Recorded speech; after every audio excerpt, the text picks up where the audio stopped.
নমস্কার বন্ধুরা, আজ আমি ঝিঙের একটা নিরামিষ রেসিপি নিয়ে হাজির হয়েছি। ঝিঙে আলু বড়ির ঝোল। চলুন তাহলে রেসিপিটি শুরু করা যাক। প্রথমে গ্যাসের ওপরে আমি একটা কড়াই বসিয়ে দিয়েছি। কড়াইতে পরিমাণ মতো সর্ষের তেল দিয়ে দিয়েছি। তেলটা গরম হলে আমি এখানে 8-9টা মতো বড়ি প্রথমে ভেজে নেব।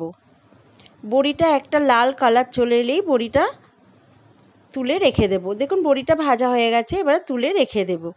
ওই তেলেই একটা শুকনো লঙ্কা আর অল্প একটু কালো জিরে ফোড়নের জন্য দিয়ে দেব। ফোড়নটা একটু ভাজা ভাজা করে নিয়ে যে আলুগুলো আমি লম্বা লম্বা করে কেটে রেখেছি সেই আলুগুলো আমি প্রথমে দিয়ে দেব। সমস্ত আলুগুলো দিয়ে আলুগুলো একটু ভেজে নেব।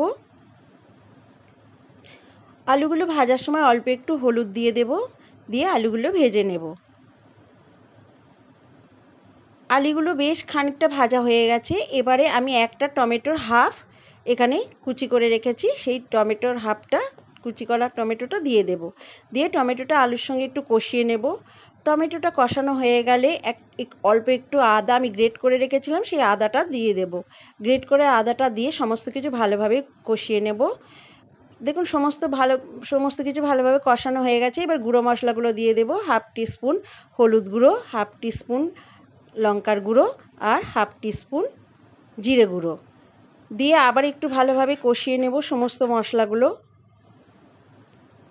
মশলাগুলো কষানো হয়ে গেলে এবার এখানে আমি পরিমাণ মতো নুন দিয়ে দেব। নুনটা দিয়ে আবার একটু ভালোভাবে কষিয়ে নেব।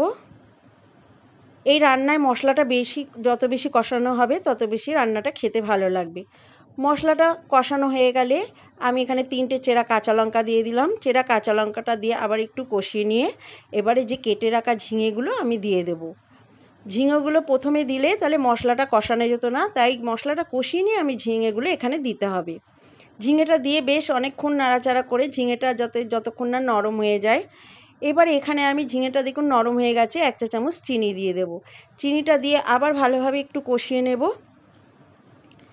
সমস্ত কিছু কষানো হয়ে গেলে এবারে আমি এখানে ঝোলের জন্য সবজিটা সেদ্ধ হওয়ার জন্য পরিমাণ মতো জল দিয়ে দেব। এই রান্নাটা অল্প একটু ঝোল ঝোল হয়। জলটা দিয়ে আমি একটা ঢাকা দিয়ে দেব, দিয়ে 6 থেকে 7 মিনিট রান্না করে নেব। 6-7 মিনিট পর আমি বড়ি ভাজাগুলো দিয়ে দেব, দিয়ে আবার একটু নাড়াচাড়া করে নেব। আরেকটু রান্না করে নেব, আর 3 মিনিট মতো রান্না করে নেব। দেখুন আর 3 মিনিট মতো আমার রান্না করে নেওয়া হয়ে গেছে। এবারে চেক করে নেব সবজিগুলো সেদ্ধ হয়েছে কিনা। আলুটাও সেদ্ধ হয়ে গেছে, সমস্ত সবজি সেদ্ধ হয়ে গেছে। আমার ঝিঙে আলু বড়ির ঝোল একদম রেডি। এবারে আমি গ্যাসটাকে অফ করে দেব, দিয়ে একটা পাত্রে সার্ভ করে দেব। যে কোনো নিরামিষের দিনে আপনারা এইভাবে ঝিঙে আলু বড়ির ঝোল বানিয়ে খেয়ে দেখুন, খেতে কিন্তু দারুণ লাগবে। আমার আজকের রেসিপি যদি ভালো লাগে তো অবশ্যই একটা লাইক করবেন, আর আমার চ্যানেলটিকে সাবস্ক্রাইব করে আমার পাশে থাকার অনুরোধ রইল। আবার ফিরে আসবো আর একটা রেসিপি নিয়ে। ততক্ষণে সবাই ভালো থাকবেন, সুস্থ থাকবেন। আর আমার ভিডিওটা এতক্ষণ ধরে দেখার জন্য সবাইকে অসংখ্য ধন্যবাদ।